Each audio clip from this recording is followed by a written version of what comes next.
With the dust now settled on Brexit and Trump heading into a re-election campaign, it's maybe a good time to take stock of what happened to the swell of nationalist populist sentiment in 2016 that created both of these phenomena, the Trump presidency and Brexit, and how these two things have been so badly subverted, how ultimately they've failed. Because Boris Johnson recently announced that there's going to be a swell of new African migrants into Britain to replace the Polish plumbers we've heard so much about. And at the same time, Donald Trump has made a State of the Union speech where he's celebrated all the same neocon Republican talking points that any other president would have celebrated had he won instead. And when you think back to the optimism that surrounded 2016, the idea that this was a paradigm shift, that nationalism was in the ascendant, that it was going to destroy the forces of neoliberalism and create this new paradigm, it all seems just so optimistic now in hindsight, because nothing really changed. Trump isn't much different from Hillary or any other Republican that would have been elected, except maybe in some issues on foreign policy. And I'm reminded of the Groyper War last year, when some prominent conservative came out and said that the Groypers didn't understand what conservatism is, what American conservatism is. Because American conservatism has always been the conservation of liberal values.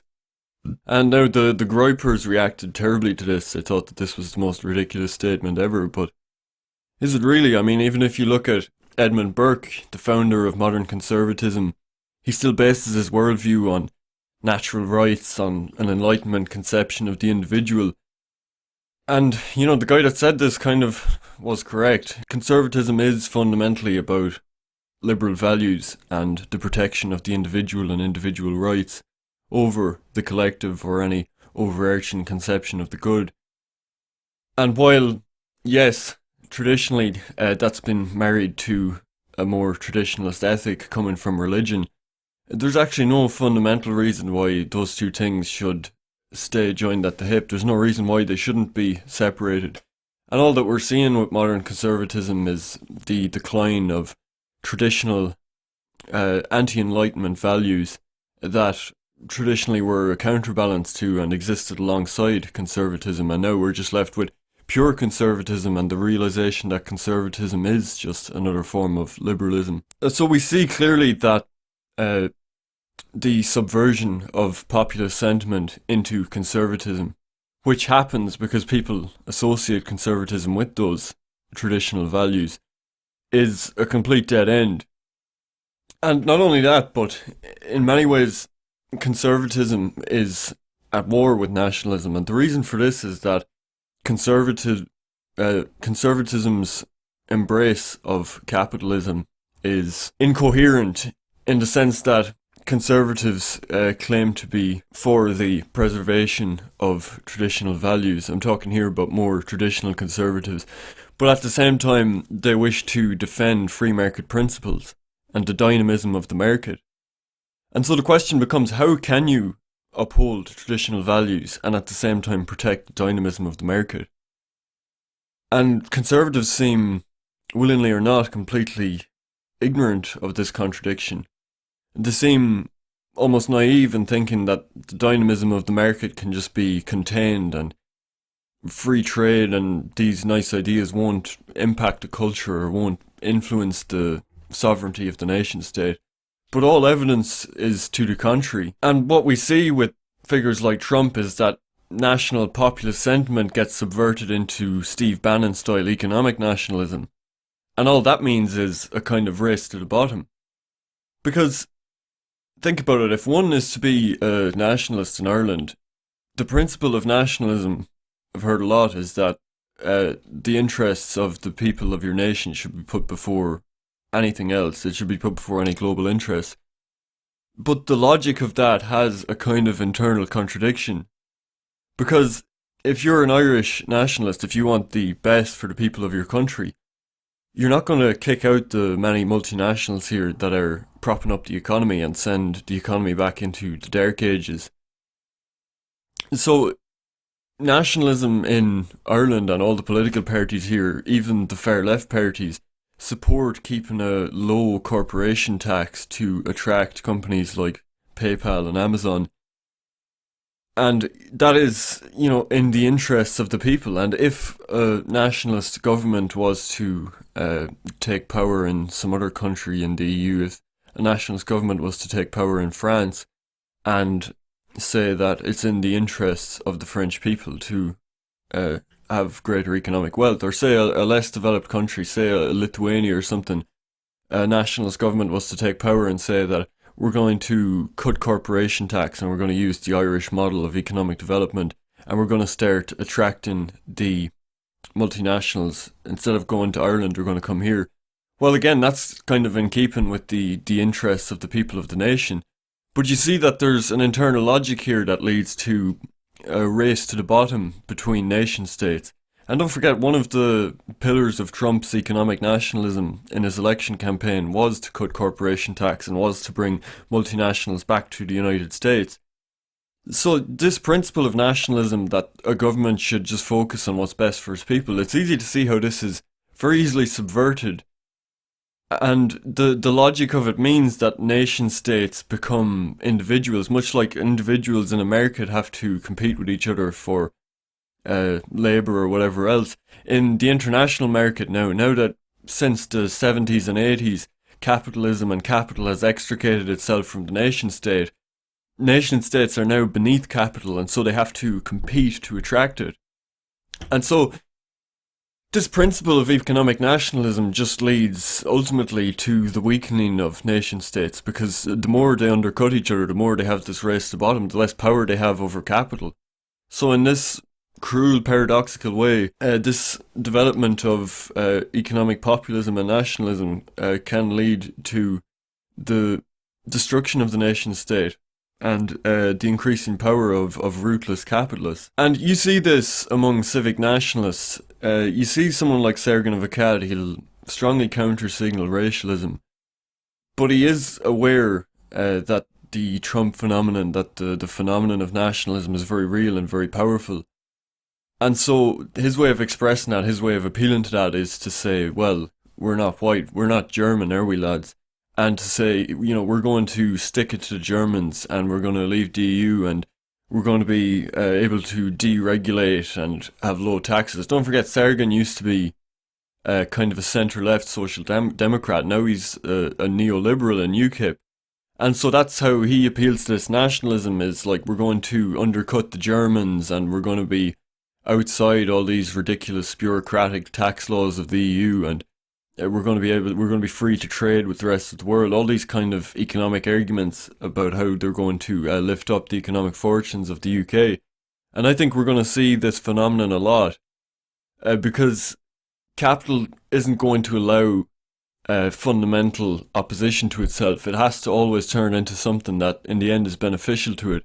And something like the Trump phenomenon, something like Brexit is an example of that, because one could see now, once the British economy undergoes some decline on leaving the EU, one can see with the Tories in power, with Conservatives in power, that they'll shift to this economic, this weird splicing together of nationalism and neoliberalism, where they may focus on something like the City of London and being outside of EU financial constraints, being outside of a potential financial services tax that could be introduced by the EU.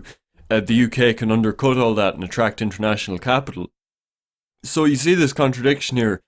There's a nationalist movement that takes Britain out of the EU.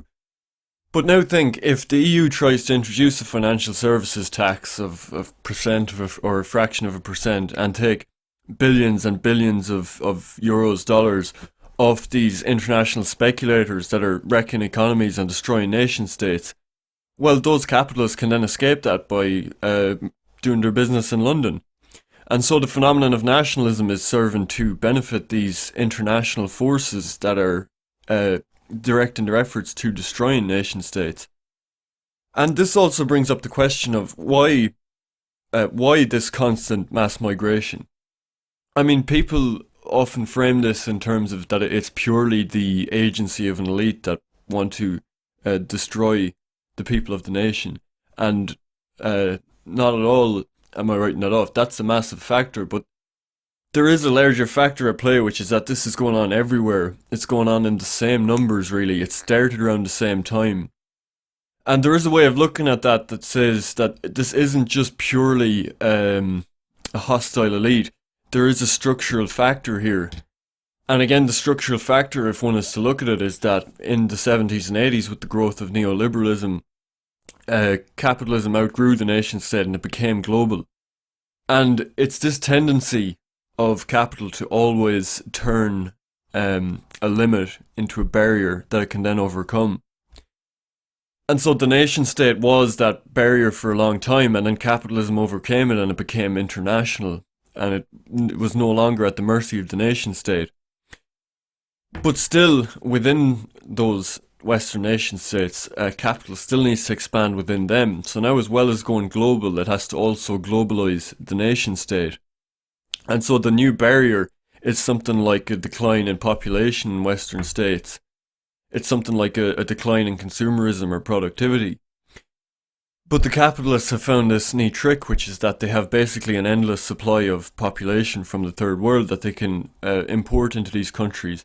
And so the internal logic of capitalism, of constant expansion, don't forget we've been at compound growth. Every year capitalism expands at about 3-4%, and that hasn't stopped, but it would have stopped if the demographic patterns of the West continued, if the kind of deindustrialization, the removal of certain industries and certain jobs, and the decline in population, if this had continued, then this compound growth of 3% a year would have stopped. But they've found this neat solution where they can have an endless supply of people and they can import it into these countries to create this constant economic and demographic expansion. And so in this way the logic of capitalism is able to sustain itself. But again, there's no structural challenge here from nationalists, in that there is the sense that you see this with Irish nationalist movements a lot. You see it again, someone like Sergan, that once we get economic national sovereignty, leave the EU, whatever, what's the first thing we're going to do? What's the thing they all complain about? It's government bureaucracy and taxes. And you hear this from the patriots in Ireland, that we're going to leave the EU and the first thing we're going to do is we're going to slash taxes and we're going to have a libertarian US style economy. Well, how is, again, the dynamism of that? How is the loss of control of the nation state and it being handed over to the forces of capital? How long can that sustain itself before those same forces start enacting their principles and making those the principles of the people? And what you see with immigration, what you see with all the language around immigration, is universalism. Everyone is brought up with this universalist idea that racism is the greatest sin of all. And the reason racism is the greatest sin of all is because it's in complete contrast to the greatest virtue, which is colourblind universalism. And the reason for this, quite simply, is that universalism is the ethic of capitalism. Capitalism needs homogeneity. It needs homogeneity of production, homogeneity of labour. If everyone speaks English, it can have a global business language without having to have translators or any issues surrounding language. If everyone has a universal ethic, then again, there's no barrier to capitalism in that it can't go into a traditional religious society and have to change its means of production. It can't be stopped selling something like pornography in a country that has strong sexual morals. So all of these things, all of these traditional ideals that people want to preserve, they're in complete contrast to the ethic of universalism that capitalism pushes. And then the question is, well, can they hold it off anyway? Can these people that have these traditionalist ideals that want to preserve the qualitative, can they hold it off in the face of the quantitative? Well, all evidence shows that it's not the case. Unfortunately, when the national goes up against the global, automatically there, structurally, the global has the advantage. And this globalization of capital means that capital isn't reliant on any single nation state. And so even if you do tell them to go to hell, they're just going to find they're going to find another nation state that will behave in accordance with their logic. So yes, we could feasibly reject universalism, reject globalism for a few years, electing nationalist populist governments. But when they control the global culture, when the global culture is determined and controlled by capitalists that necessarily promote an ethic of universalism to sustain themselves, and it can't be any other way, that's just the logic of it. How long can a nation state avoid that and stop that influence on their people? And perhaps the real black pill is that this kind of petty nationalism is always going to result in this race to the bottom. This always doing what's best for one's people and rejecting completely the global perspective, or rejecting a kind of universal solution to this, is just going to lead to a short-term gain. The nation state starts to operate with the logic of a publicly traded company. Short-term gain for the stockholders, the citizens, but at the expense of externalities, at the expense of long-term prosperity, at the expense of externalities like the destruction of entire races and cultures and traditions and morality.